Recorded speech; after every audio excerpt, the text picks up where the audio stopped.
everybody.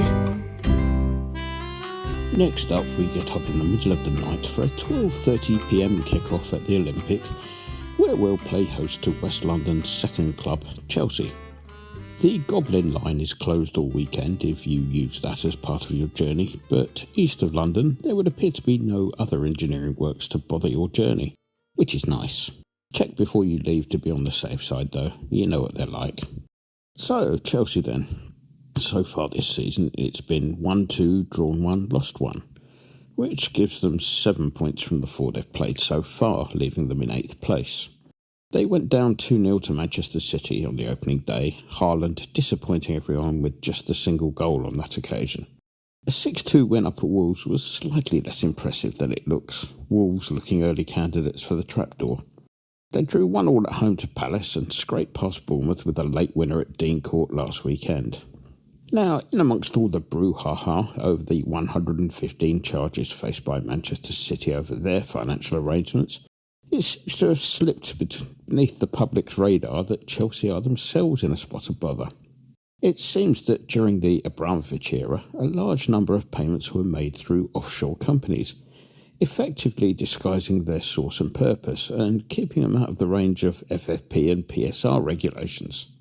I mean, crikey, who'd have thought that someone whose background involved in amassing a large fortune in the aftermath of the Russian aluminium wars, in which people actually died, and whose personal connections include Vladimir Putin, might actually be involved in something less than honest, financially speaking. Everybody, that's who.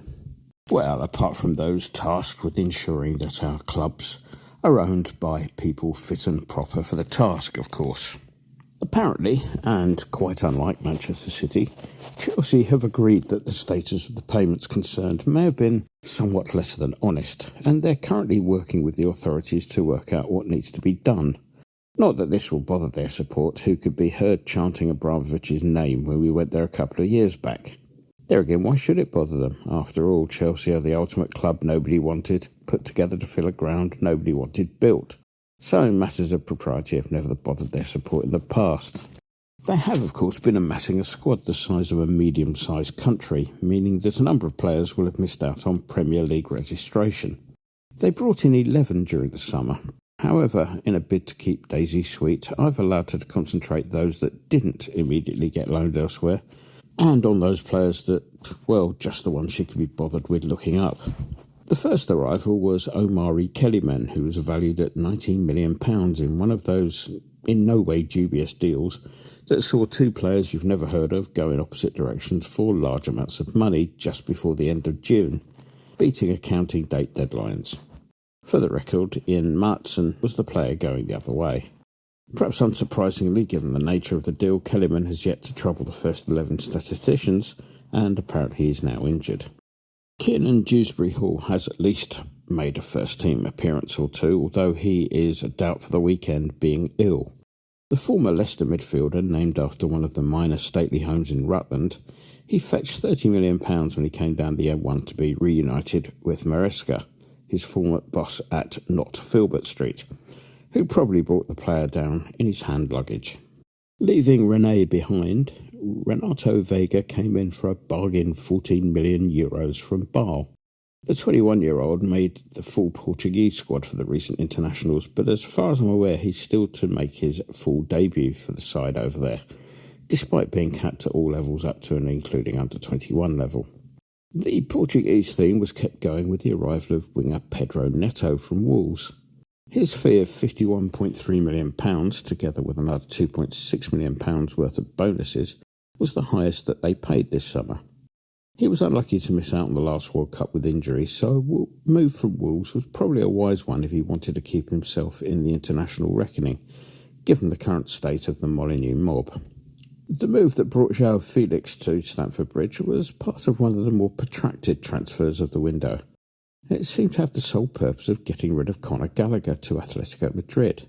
Taken in isolation, Felix's arrival made little sense, his previous loan spell at Stamford Bridge living long in the memories of, well, nobody really. Shall we move on to the wild and wacky world of association football? Yes, let's.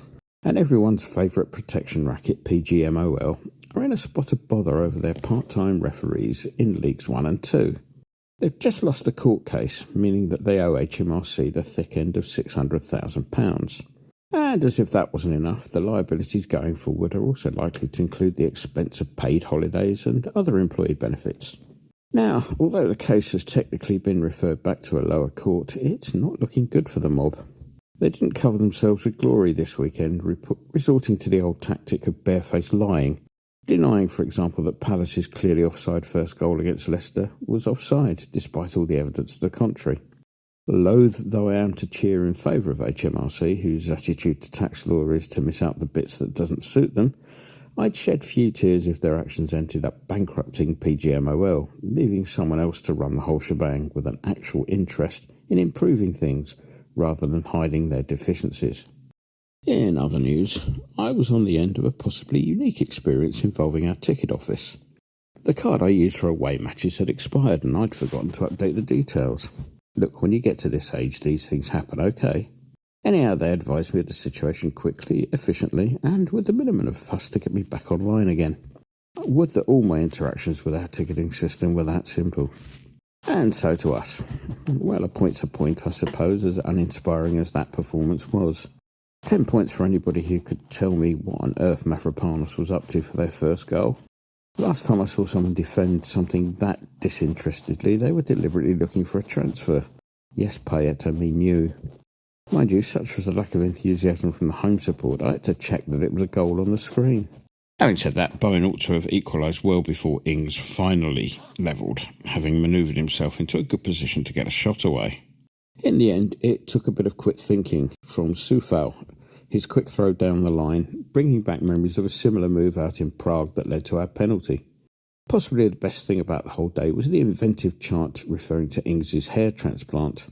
His hair's from Istanbul may be the least geographically correct chant since some wag relocated Moscow down to the Czech Republic, and Putin's still working on that one, in the Ludo song, but it does at least have a degree of humour. Now, if the lyricist is doing requests, is there any chance of someone having a word about Fulkrug? We must be able to come up with something better than we've got a big blanking German. Talking of whom, he's still out for Saturday, as is Emerson, who hobbled off with a dodgy knee at Craven Cottage. Friday fitness tests are the order of the day for those two, unlike Cresswell, who made a surprising return to the matchday squad last weekend. Eyebrows were raised at Paquetá's appearance on the bench at first. However, he had played for Brazil as late as last Thursday, so pretty much just cleared customs at Heathrow. Expect him to start this weekend. Mr. Lopetegui needs to work out his best blend sooner rather than later. Having a new boss and so many new faces at once was always going to make that tricky. And injury and general unfitness amongst the new boys was never going to help with that in that respect. But by now there ought to be an outline of a system everyone can get behind. That looked to be happening in the second half against Man City, and in many respects the international break did us no favours, messing up the momentum to be gained from such a half-decent performance. Ever the optimist, I'm going for us to regain our mojo in this one. Whilst Chelsea are no great shakes and should be beatable, I think on the whole I'll go for a draw this time. So the £2 that was going to go on a special present for Mr. Ings, 10p a tuft I believe, will instead be wagered down at Winston the Turf Accountants on a 2-2 draw. Enjoy the game.